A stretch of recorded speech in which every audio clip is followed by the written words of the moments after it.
Hello everyone, this is Andrew. Welcome to Keen on America.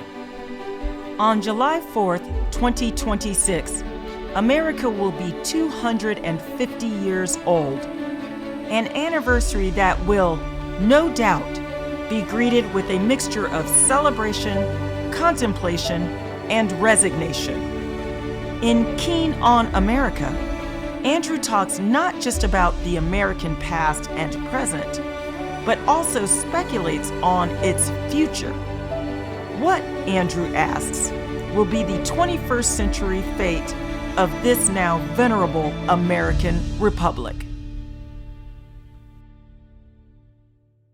Hello everybody. A few days ago, we had my old New York City-based friend, Mika Sifry, on the show talking about the hopes for Democrats in the age of Donald Trump. He notes that Trump isn't popular, but Sifry's career is in technology and political organization. He has an excellent Substack called The Connector. And we talked about how to organize against Trump or perhaps reorganize. He also has an excellent podcast called This Old Democracy.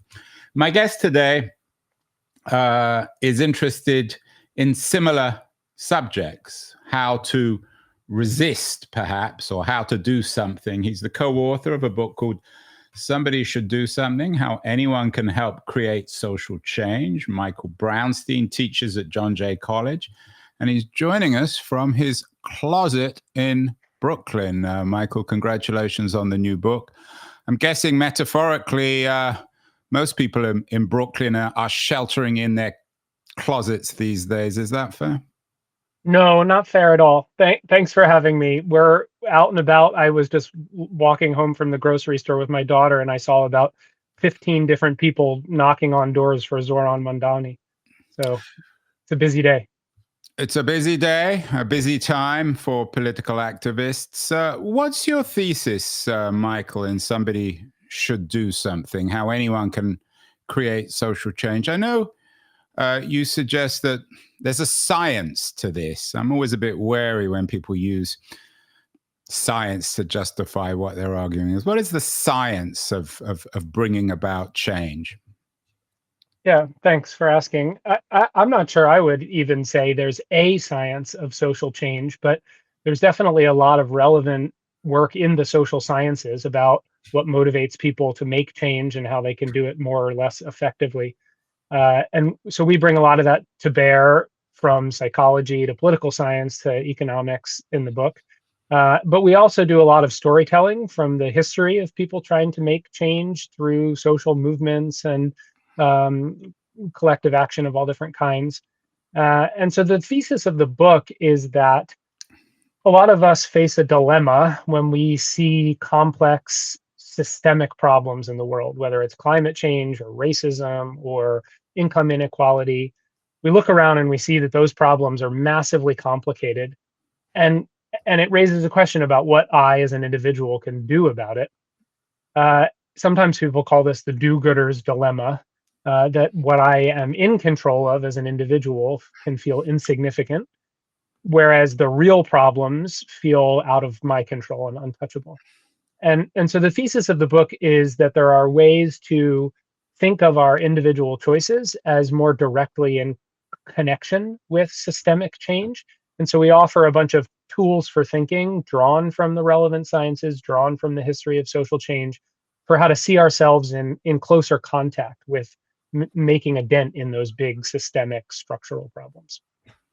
You bring up climate change, an enormously controversial subject. We've done many shows on it, and we've had a number of scientists, both perhaps progressive and less progressive, arguing that it ultimately, for example, it doesn't make any difference whether you drive an electric car or recycle your food or walk to the store. How does this determine your argument in Somebody Should Do Something? We're all inspired, particularly these days in the age of, seems to me at least, self-evident global warming, to do something. We've had shows, for example, on nuclear power. Some people are very skeptical of that. Some people are even scared of it. So ultimately, how can we determine whether or not, when it comes to something like climate change, which, as you note, is incredibly complicated and quite controversial, that we can know what we do, whether it's, I don't know, installing solar panels or going to live in a cave, is the right thing to do. Right. So the people who said it doesn't matter whether you recycle or drive an electric car as an individual are the jumping off place for us in the book, because we get their skepticism. And in fact, there's a long history of fossil fuel companies and related industries manipulating the public conversation around these problems, whether it's climate change specifically, or the history of environmental problems, or even traffic fatalities. In the early days of the automobile industry, car companies did the same thing, which is they framed the conversation to put the onus of change on individuals. So, for instance, in the 1920s, they came up with the term jaywalker to characterize somebody who was irresponsibly walking in the city, so that if they got hit by a car, the thought would be it's their fault, not our responsibility as the people making the cars. And that comes all the way up through the famous personal carbon footprint concept, which was popularized by BP. And so we really tell that history of what some scholars call responsibilization, which is really just the idea of putting social problems on the shoulders of individuals to solve.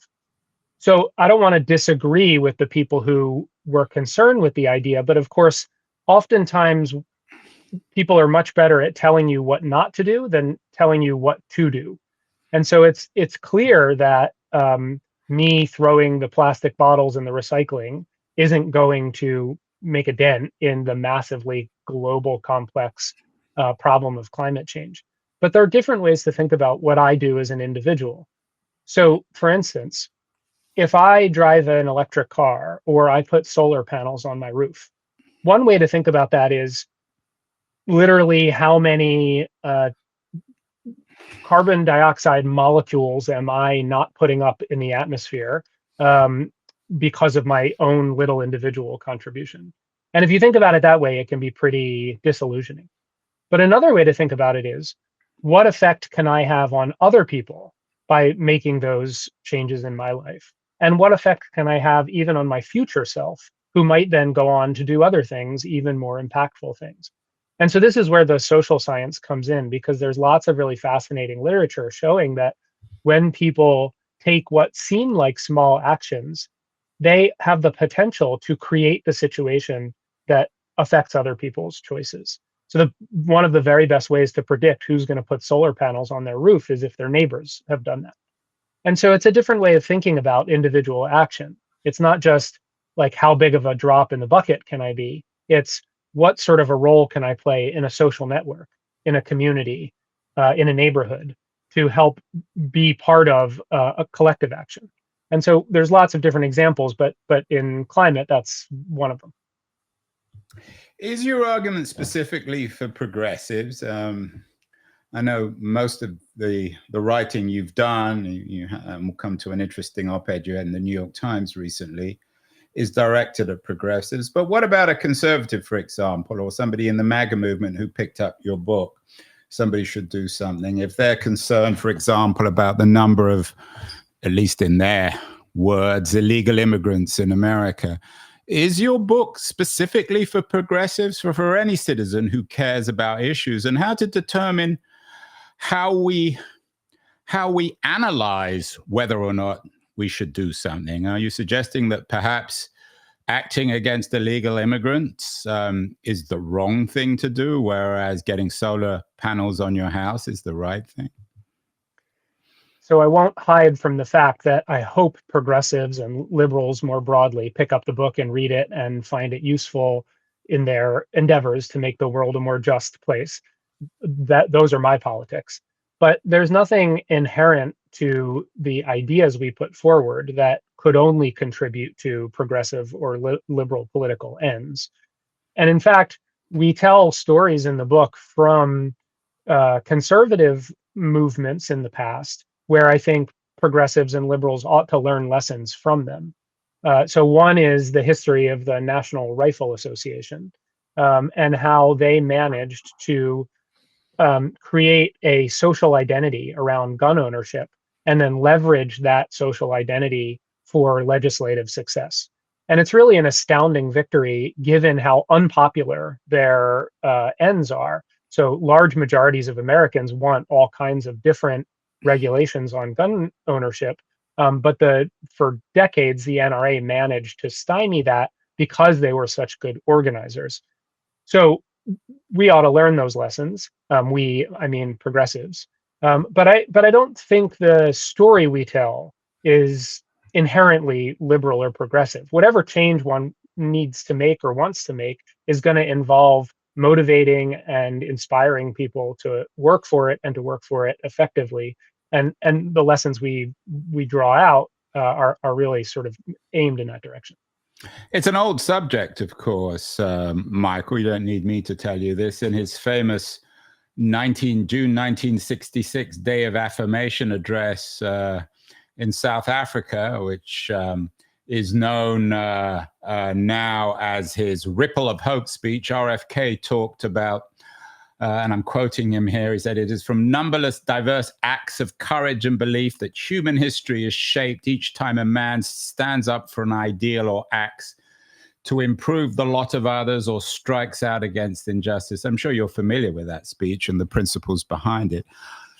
Is this a theme that you're trying to resurrect in this new book of direct action, of each citizen doing something, RFK's Ripple of Hope? Or are you adding something new to the argument? Well, I think one of the things we're adding new, I mean, I don't think we want to pretend that we've reinvented the wheel here.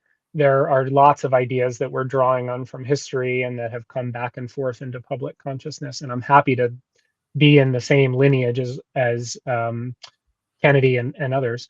But I think what we add that's new is a lot of the contemporary social science. So there really is quite a lot going on that helps substantiate the recommendations we make.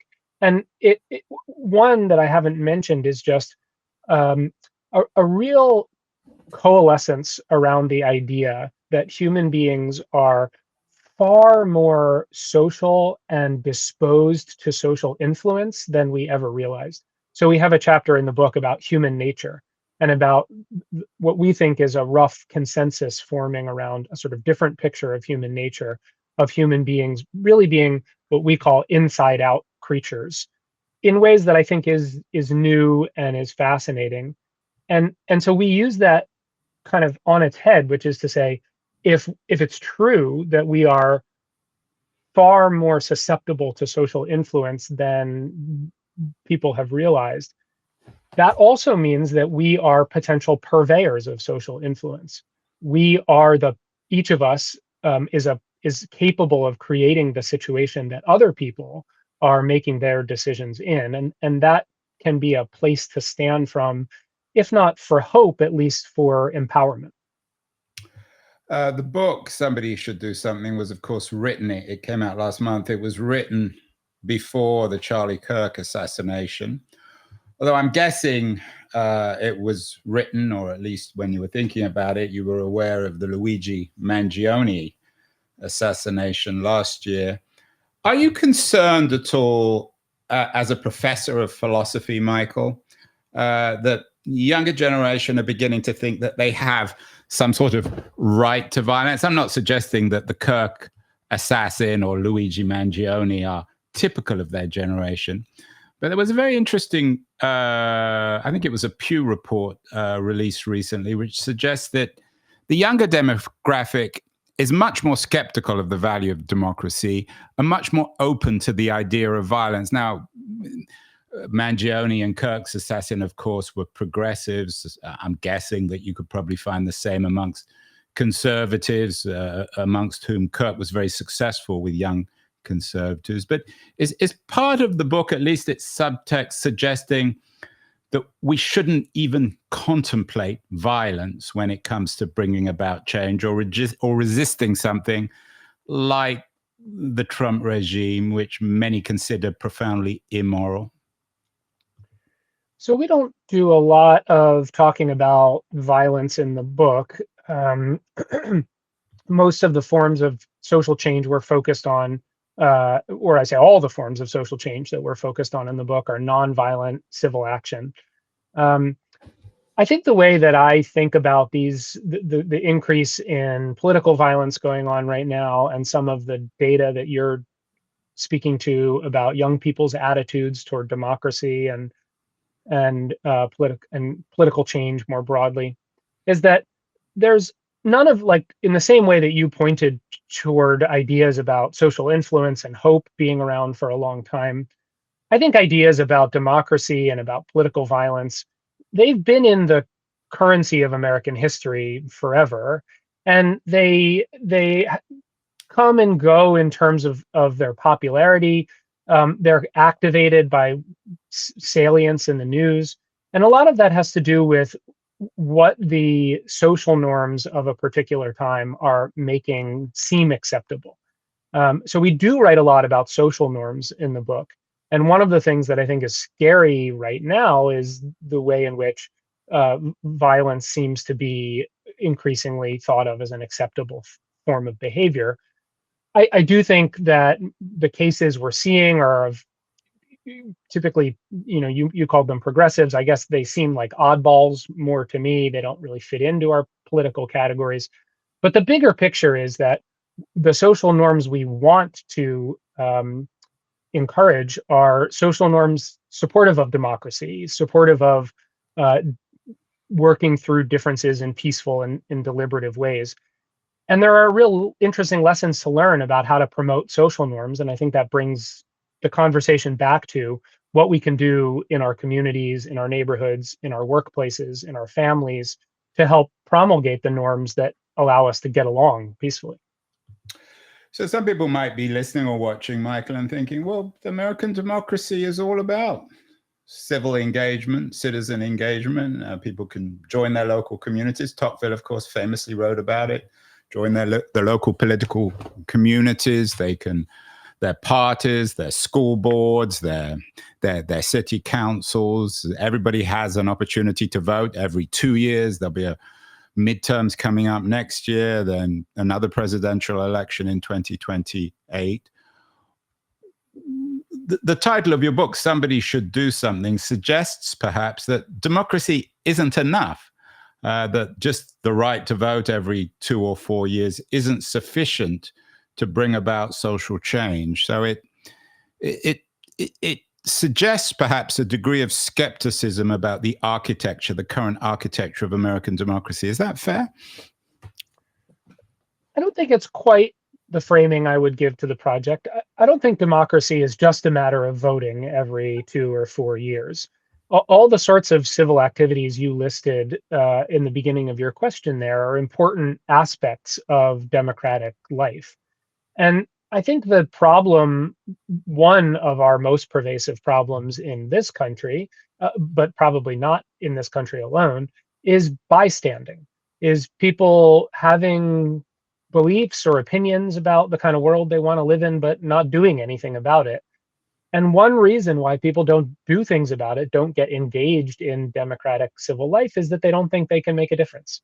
And so the framework of the book is to talk about lots of different examples, some of the ones that you just mentioned, and show how some are effective, some are less effective, and show how they can be effective in ways we don't often think about. So that's, I don't think it's a commentary on democracy itself, but it's a commentary on how we as individuals can help a democracy flourish in ways that again, I think often sort of fall out from the picture for at least those of us who have been in the kind of conversations we've been in. What do you make, Michael, of the fact that so many Americans don't vote, that they don't participate in the formal democracy? Yeah. I mean, I guess there's two interpretations. One is that the architecture of formal democracy is, as I touched on earlier, might be irrelevant, archaic.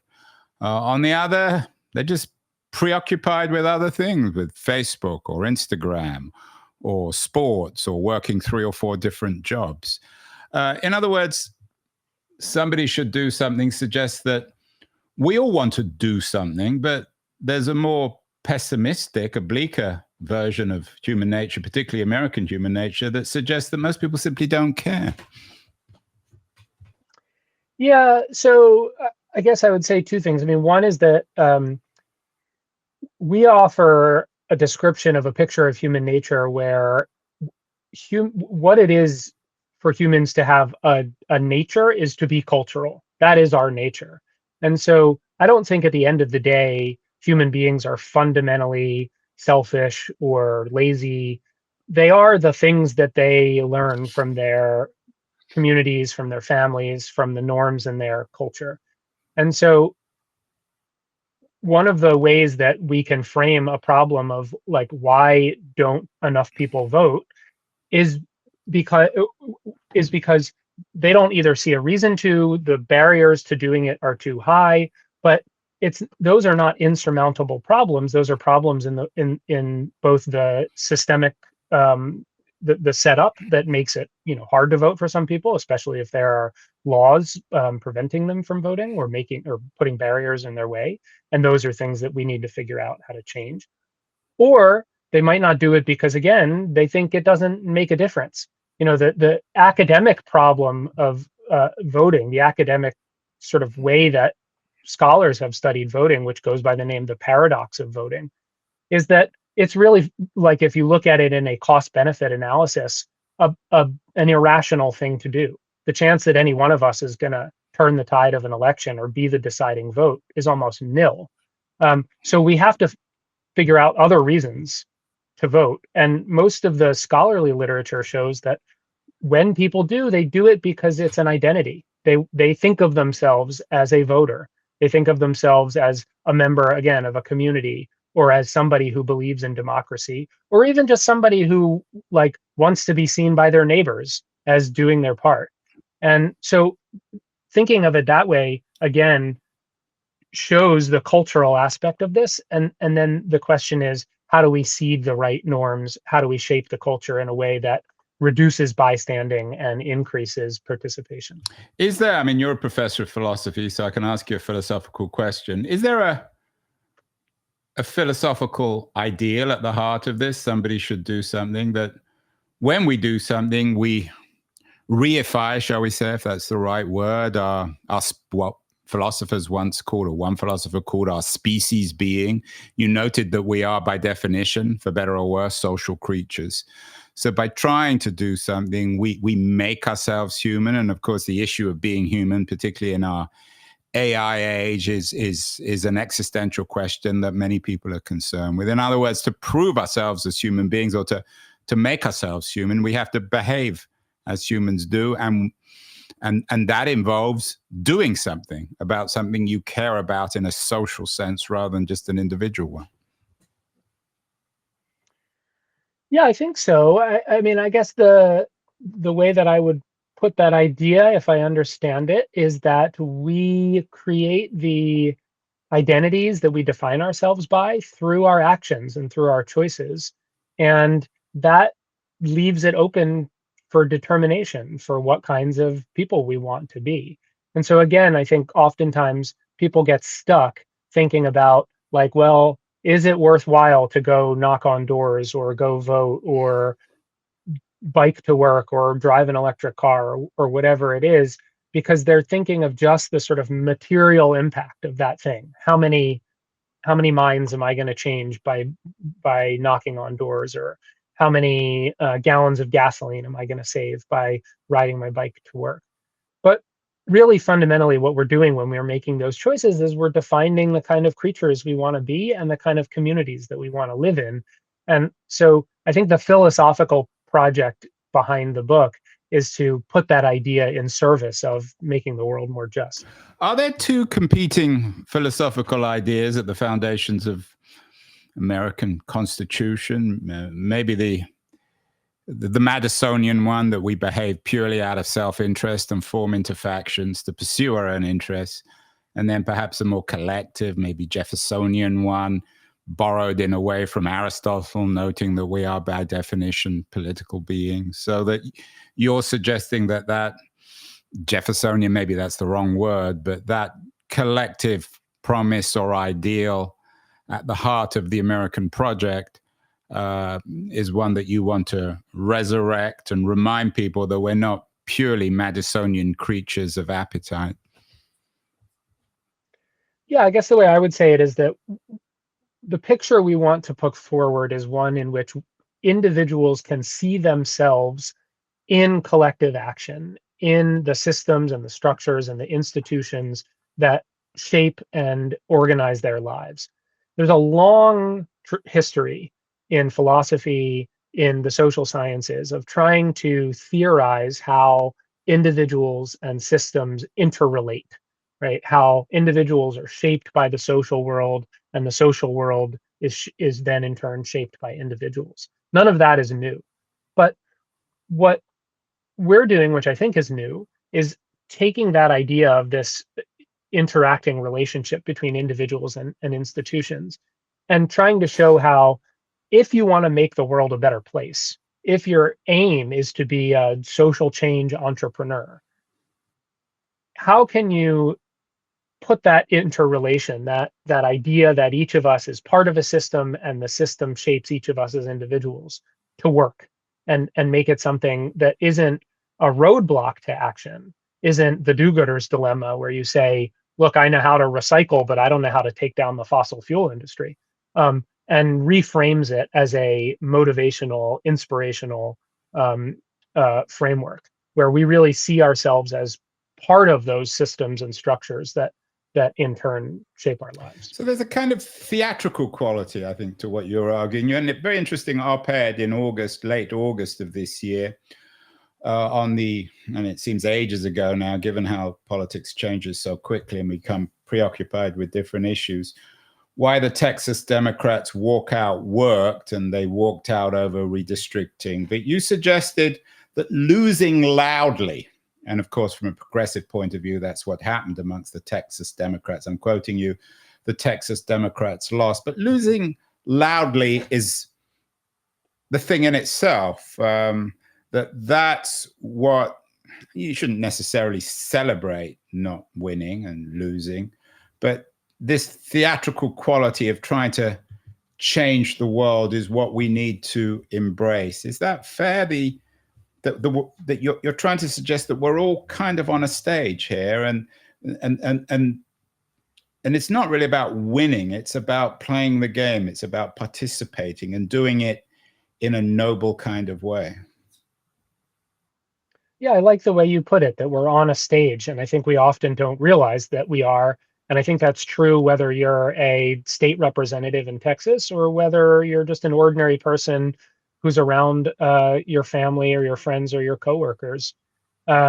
So the idea for that op-ed came from a discussion that Dan and Alex and I have in the book about research on people who speak up in really repressive places where they're really putting their lives on the line. So some of that research looked at people, for instance, in the early 2010s in Hong Kong, in Turkey, in Russia, and it was looking to figure out what their psychological profiles were. And what the research shows, some of it is unsurprising, that people who speak up in those kinds of places they believe the system can change. They question the status quo. But what it also shows is that they don't think that they're going to be the pivotal person. They don't have like self-deluded beliefs that they're going to be the one who changes the fate of their country or the world. Instead, what they believe is that they can make a difference to their activists, right? To their neighbor. If they show up, maybe they can help the person standing next to them. They feel a sense of commitment. And the idea gave rise to our thinking about what the Texas Democrats were up to, because of course they knew that in walking out to try to prevent the mid-district gerrymander, they were going to lose that fight. So a special session could be called. there was no world in which they were going to leave the state and win the immediate battle. But what I think motivated them was, of course, the goal of bringing attention to their cause and demonstrating the justice of what they were up to. And in that sense, I think they did succeed. Right, shortly after they walked out of the state, California and New York announced intentions to try to retaliate. And regardless what one thinks about the specific strategic moves for reactive gerrymanders, the broader lesson to draw is that when people show up for each other and fight a battle that they know they might lose in the short term, they really have a power for bringing attention to their cause. They really have a way of demonstrating the authenticity of what they're up to. And so that's how we sort of drew the dots between what we wrote about in the book and the Texas case. As a kind of martyrdom, in a sense, I guess, in this argument. In your excellent op-ed in the New York Times, you refer to John Lewis and other civil rights heroes who led peaceful marches to the Edmund Pettus Bridge in Selma, Alabama in 1965. They knew, as you note in the piece, that they were going to be savagely beaten and tear gassed, but they still do it. Is this, in a sense, I mean, I'm not suggesting that any time you recycle or try to change the world, you're behaving like John Lewis. We're not perpetually on that Pettus Bridge, although perhaps in Trump's America, some people think they are.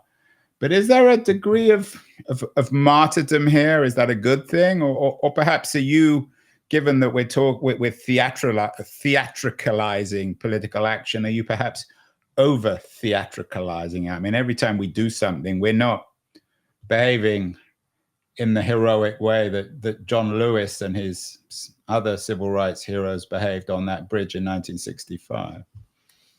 Yeah, theatrics can definitely backfire if they come off as inauthentic or sort of ill-conceived in various ways. I think what the literature shows is that theatrics are important and they're successful when they put pressure on the opposition, when they put people in a position they don't want to be in, to have to respond in ways that that create costs.